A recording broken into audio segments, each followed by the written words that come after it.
শুভ দীপাবলি। আপনাদের সকলকে জানাই কালী পুজোর অনেক অনেক শুভেচ্ছা ও অভিনন্দন। মাটির প্রদীপে দেওয়ার জন্য এরকম রেডি সলতে কিনতে পাওয়া যায়। তো আমার হাজব্যান্ড এবারে প্রদীপের সাথে এরকম সলতেও নিয়ে এসেছে দেখলাম। তো এখানে 4টে বড় প্রদীপ রয়েছে। সন্ধে হয়ে গেছে, চারিদিকে লাইট তো জ্বেলে দিয়েছি, এবার বাতি প্রদীপ এগুলো জ্বালবো। তো সেই জন্যই এগুলো রেডি করে নিচ্ছি। এই দেখুন সলতেগুলো এরকম কিছুটা বার করে নিয়েছি আমি। এগুলো আগে তেলে ভিজিয়ে রাখলে ভালো হতো, কিন্তু আমার মনে ছিল না, তো সেই জন্য এখন ডাইরেক্ট তেলে ভিজিয়ে দিচ্ছি।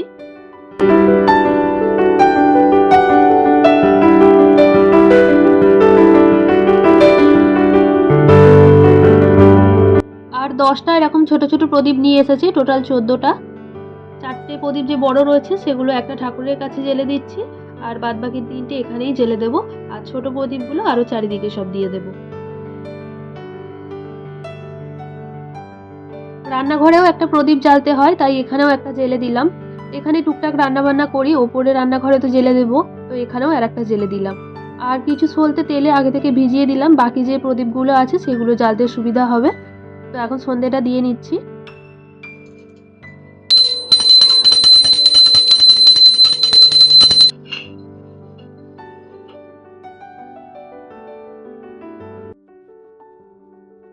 বাইরে মেন গেটের সামনে দুদিকে দুটো ছোট প্রদীপ জ্বেলে দিয়েছি, আর যে দুটো বড় প্রদীপ ছিল সেই প্রদীপগুলোকে ঘরে গেটের সামনে জ্বেলে দিয়েছি, যে দরজার সাইডে দুদিকে দুটো দোরগোড়াতে জ্বেলে দিয়েছি। এবার ওপর ঘরে চলে এসেছি, এখানেও দুদিকে দুটো ঘর রয়েছে, তো এখানে একটা করে প্রদীপ জ্বেলে দিচ্ছি। এখানে সবকিছুই বেশিরভাগ কাঠের সিঁড়ি, কাঠের রেলিং, তো সেই জন্য বাতি আর এখানে জ্বালিনি, দুদিকে দুটো প্রদীপ জ্বেলে দিলাম। আর এবার চলে এসেছি ছাদে, আর 3টেই ছোট প্রদীপ বেঁচেছে, তো সেগুলো ছাদে 3 দিকে 3টে জ্বেলে দিচ্ছি। বাবু বাড়িতে নেই এখন, যেহেতু ওর স্কুলে ছুটি পড়ে গেছে, এই 3-4 দিন হলো পরীক্ষা শেষ হতে ওর দিওয়ালি ভ্যাকেশন শুরু হয়ে গেছে। তো সেই জন্য এখন কদিনই ও সকালবেলার দিকে দোকানে চলে যাচ্ছে, রাত্রেবেলা ওর বাবার সাথে বাড়ি আসছে। তো আজকে সকাল করেই চলে আসবে। সাহেব এসে গেছে, ও এই সবেই এলো, তো ও আমার সাথে ছাদে এসেছে। আর বাবু এখন আসেনি, ওর বাবার সাথেই আসবে ও। কালকে থেকে বাজার মোটামুটি বন্ধ, দিওয়ালির সময় এখানে 1 সপ্তাহের মতন বাজার বন্ধ থাকে। তো দিওয়ালির ছুটিতে আমরা মাউন্ট আবু ঘুরতে যাচ্ছি। ওখানে কোথায় কোথায় ঘুরলাম, কি কি করলাম, সমস্ত কিছু আপনাদের সাথে ঘুরে এসে শেয়ার করব। বাতিগুলো সব বসানো হয়ে গেছে, সাহেব ওই দিকের বাতিগুলো বসিয়ে জ্বেলে দিয়েছে, আর এবার আমি এদিকের গুলো জ্বেলে দিচ্ছি।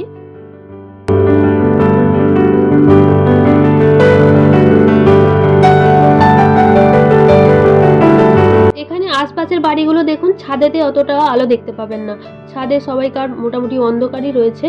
অনেকে মিনিচার লাইট লাগিয়েছে বাড়ির সামনে বাড়িতে, কিন্তু বাতি প্রদীপ এগুলো সবাই মেন গেটের সামনে, জানলায় বা সানসেটে এইসব জায়গাগুলোতেই লাগায়। ছাদে গিয়ে আমরা যেমন বাঙালিরা ছাদে বাতি জ্বালি বা প্রদীপ জ্বালি, তো এখানে সেটা নেই, এমনি নর্মাল মিনিচার জ্বালে। দূরে দেখুন একটা লাইটের ফোকাস আসছে, যতটা সম্ভব মনে হচ্ছে এটা প্রথম হোটেলেরই লাইট। হাজব্যান্ড দোকান থেকে এসে গেছে, এসেই ছাদে চলে এসেছে। তো ঘরে দুটো মিনিচার ছিল, তো ওটাই একটা লাগিয়ে দিচ্ছে এখানে, এটা অনেকটা বড়, তো ওইটাকেই ঘুরিয়ে চারিদিকে বেঁধে লাগিয়ে দিয়েছে। দেখুন লাগানো হয়ে গেছে।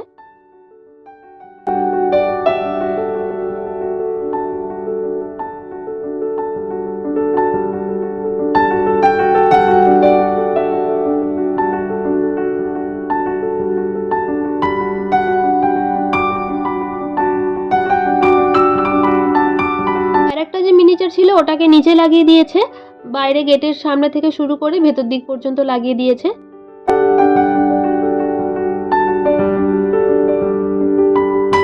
আমি ঠাকুর দেখতে যাব বলে রেডি হয়ে গেছি। রিভারফ্রন্টে যেখানে কালী পুজো হয় সেখানেই যাব। বাবুকে আর সাহেবকে আমার হাজব্যান্ড আগে দিতে গেছে, ওদেরকে দিয়ে এসে আমাকে নিয়ে যাবে। তো ওদেরকে দিয়ে চলে এসেছে, এবার আমরা যাচ্ছি। সবাই বাজি নিয়ে রিভারফ্রন্টে চলে যায়, ওখানে অনেক ফাঁকা জায়গা আছে, ওখানে ফাটায়। তো ওরাও বাজি নিয়ে গেছে, ওরা বাজি ফাটাচ্ছে, আমরা ততক্ষণে পৌঁছে যাব। আর এই যে দেখুন পতঙ্গ হোটেলের লাইটটা আপনাদের ছাদ থেকে দেখাচ্ছিলাম, এটারই ফোকাস পড়ছিল। আর এইদিকে অটল ব্রিজ রয়েছে, অটল ব্রিজের লাইটটা মনে হয় খারাপ আজকে, সেই জন্য জ্বলছে না, নাহলে এমনি সময়তেই জ্বলে। আর এখন তো দিওয়ালির সময় বন্ধ থাকার কথা নয়, সারা শহর আলোয় আলো, চারিদিক যেন ঝলমল করছে। এই যে বিল্ডিংটা দেখছেন, এই বিল্ডিংটার পাশ দিয়েই আমরা রিভারফ্রন্টে যাব, ওখানেই কালী পুজো হচ্ছে। তো এখন আমরা আমার হাজব্যান্ডের এক বন্ধুর সাথে দেখা করতে যাচ্ছি, তো সেই জন্য সেখানে যাচ্ছি। এখানেও দেখুন আন্ডার ব্রিজের যে দেয়ালগুলো রয়েছে সেগুলোতেও চারিদিকে লাইট লাগিয়েছে। এই বিল্ডিংটাও খুব সুন্দর লাগছে দেখতে। দেখুন এখানে সব 4 রাস্তার মাঝখানেই কোনো রকমের স্ট্যাচু না হলে এরকম গাছপালা দিয়ে গোল সার্কেল করা থাকে। তো এই সার্কেলটাকেও দেখুন কি সুন্দর লাইট দিয়ে সাজিয়েছে।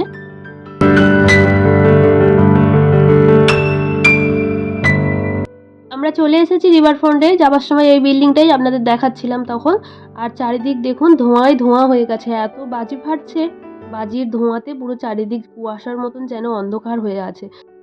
ওই যে প্যান্ডেলটা দেখতে পাচ্ছেন লাইট জ্বলছে, ওইখানেই কালী পুজো হচ্ছে। তো আমরা এই দিক দিয়ে ঘুরে তারপরে ওখানে যাব। আমরা চলে এসেছি, এটা হচ্ছে প্যান্ডেলের গেট। দেখুন কি সুন্দর ফুল দিয়ে সাজিয়েছে। আর ভিতরটা দেখুন ওপর দিকটা এরকম ভাবে সাজিয়েছে। আর এখানে একটা স্বামী বিবেকানন্দের ফটো ফ্রেম রেখেছে। আর এই যে দূরে দেখুন মায়ের মূর্তি দেখতে পাওয়া যাচ্ছে। তো অনেকটা বড় এরিয়া নিয়ে প্যান্ডেল করেছে। রিভার ফ্রন্টে যেহেতু অনেকটা ফাঁকা জায়গা পাওয়া যায়, তাই বড় করে প্যান্ডেল করে যাতে অসুবিধা না হয়। এখানে প্রচুর মানুষ এক জায়গায় একত্রিত হয়, তো সেই জন্য অনেকটা জায়গা জুড়েই বড় করে প্যান্ডেল করে।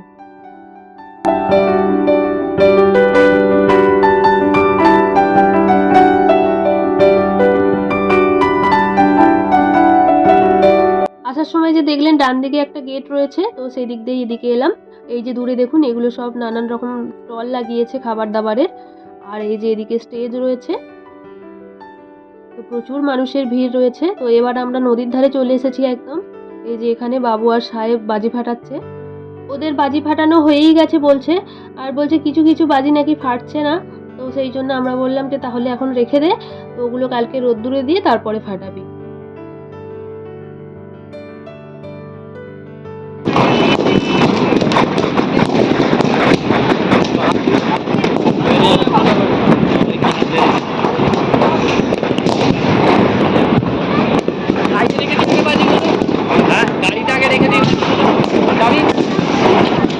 পুজোর কটা দিন এখানে ভোগ খাওয়ায়।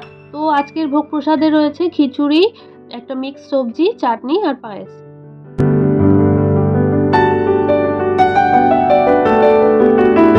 মায়ের আরতি হচ্ছিল, সেটাই সবাই মিলে দাঁড়িয়ে দেখছিলাম। আরতি শেষ হয়ে গেছে, সবাইকে শান্তির জলও দেয়া হয়ে গেছে। তো এবার আমরা বাড়ি চলে যাব। আর বাড়ি যাবার পথে দেখি এখানে একটা সেলফি পয়েন্ট করেছে, তো এখানে সবাই মিলে কিছু ফটো তুললাম। আর এবার আমার হাজব্যান্ড সাহেব আর বাবুকে দিতে গেছে, তো আমি এখানে দাঁড়িয়ে আছি। ওদের দিয়ে এসে তারপরে আমাকে নিয়ে যাবে। একসাথে 4 জনের গাড়িতে চাপা তো সম্ভব নয়, তো সেই জন্য ওদেরকে আগে দিয়ে এসে তারপরে আমাকে নিয়ে যাবে।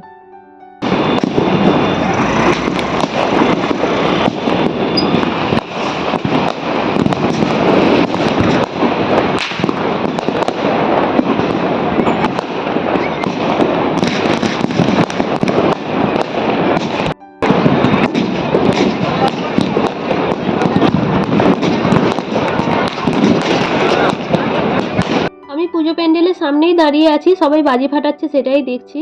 আর এই বোমগুলো যখন ফাটছে, এটা তো পুরো ফাঁকা জায়গা, তো এর মধ্যে যেসব ছোট ছোট পাথরগুলো রয়েছে সেগুলোও ছিটকে এসে লাগছে মাঝে মাঝে। আর এই দেখুন এখানে ফায়ার ব্রিগেডের গাড়ি দাঁড় করানো রয়েছে। পুজোর কটা দিন ফায়ার ব্রিগেডের গাড়ি এখানেই থাকে, যাতে কোনো অসুবিধা হয়ে গেলে সঙ্গে সঙ্গে সেটা সামলাতে পারে। বাইরেটাতেই দাঁড়িয়েছিলাম, তারপরে দেখলাম ভিতরে সবাই একসাথে ভিড় করে দাঁড়িয়ে রয়েছে। তো আমি ভাবলাম কি হচ্ছে, তারপরে দেখলাম প্রদীপ জ্বালাচ্ছে, তো সেই জন্য আমিও ভিতরে চলে এলাম। তো আমার হাজব্যান্ড এসে গেছে, তো এবার আমরা বাড়ি চলে যাচ্ছি।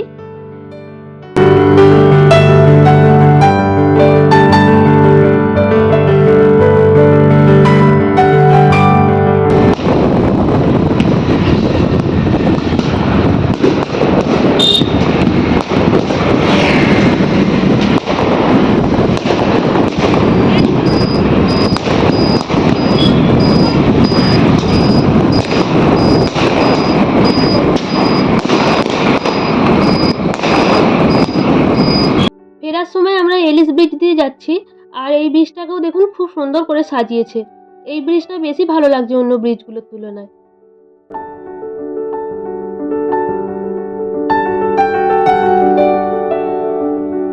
এটা পরের দিন সকালবেলা সব বাজিগুলো ছাদে নিয়ে এসে রোদ্দুরে দিয়ে দিয়েছি। যে কটা কালকে ফাটিয়েছিল সেইগুলো বাদ দিয়ে যে কটা ছিল সব নিয়ে এসে দিয়ে দিয়েছি রোদ্দুরে। তো সারাদিন রোদ্দুরে থাকবে, গরম হয়ে যাবে, তো ভালো ফাটবে তাহলে। আমরা সন্ধ্যেবেলা রিলায়েন্সে যাচ্ছিলাম, এটা তখনকারই ভিডিও। এটা হচ্ছে দিল্লি দরওয়াজা। দেখুন দরওয়াজাটাকে কি সুন্দর লাইট দিয়ে সাজিয়েছে। আর এটা হচ্ছে নমস্তে সার্কেল। তো এখানেও দেখুন গাছগুলোকে কি সুন্দর লাইট দিয়ে সাজিয়েছে, খুব সুন্দর লাগছে দেখতে। তো এবার আমরা রিলায়েন্স থেকে আসার পরে বাড়িতে এসে আবার একটু রেডি হয়ে বেরিয়ে পড়েছি ঠাকুর দেখতে। আর একটা অন্য জায়গায় ঠাকুর আসে। আর এখানে দেখুন খালি কত বাজির বাজার বসেছে। আমাদের বাড়ির সামনেও ওখানে রাস্তাতে বসে, তো সেটা তো আপনাদের সাথে শেয়ার করতে পারিনি। এখানে যে মার্কেটটা বসেছে সেটাই আপনাদের সাথে শেয়ার করছি। আর দেখুন এখানেও একটা দরওয়াজা রয়েছে, এটা হচ্ছে রায়পুর দরওয়াজা। আহমেদাবাদ শহরটাকে ঘিরে এরকম অনেকগুলো দরওয়াজা আছে। তো আর এই দরওয়াজাগুলোকে খুব সুন্দর করে দিওয়ালি উপলক্ষে সাজিয়েছে। এই দেখুন এখানে একটা প্রজাপতি রয়েছে, প্রজাপতিটা খুব সুন্দর করে লাইট দিয়ে সাজিয়েছে।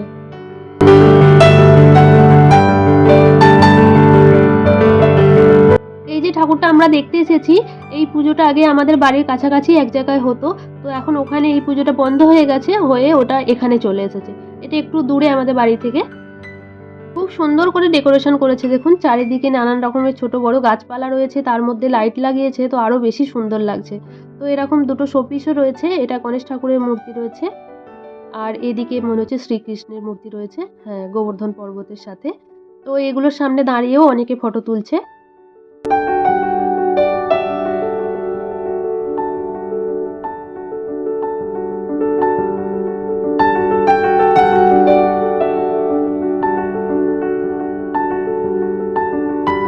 এখানে আজকে হরিনাম হচ্ছে, আর কত মানুষের ভিড় খালি দেখুন। সবাই চেয়ারেও বসে আছে, অনেকে দাঁড়িয়ে রয়েছে, আর এই যে পাশে স্টেজ করেছে এখানে হরিনাম হচ্ছে।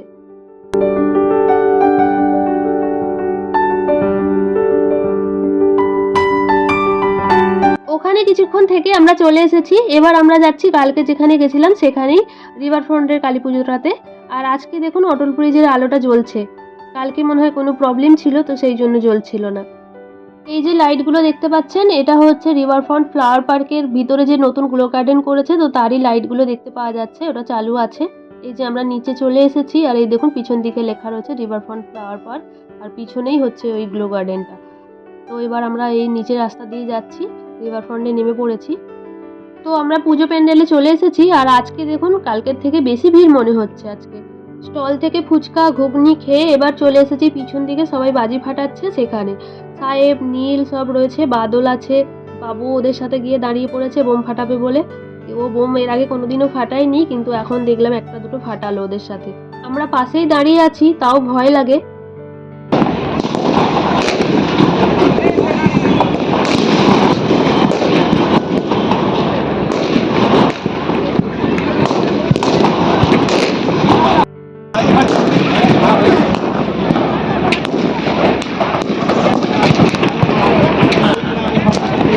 মাকে দর্শন করে এবার আমরা বাড়ি চলে যাচ্ছি।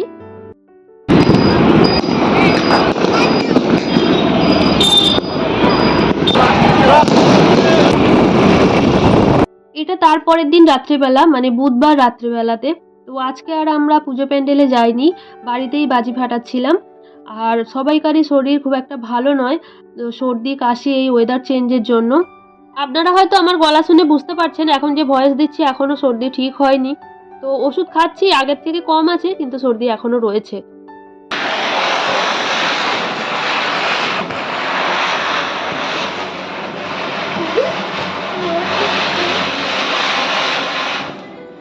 এই যে বাজিগুলো দেখছেন, এটা আমি এবারে প্রথমবার দেখলাম। আর এগুলো বোমের মতন ফাটছে, দেশলাই কাঠির মতন বক্সে আসছে, আর ওইতেই দেশলাইয়ের কাঠির মতন করে জ্বালাতে হয়, কিন্তু ওতে জ্বলছে না বলে ওই জন্য মোমবাতি জেলে এরকমভাবে জ্বালাচ্ছে। তো বাবু এতক্ষণ ফাটাচ্ছিল, তো আমার হাজব্যান্ডও এখন ফাটাচ্ছে।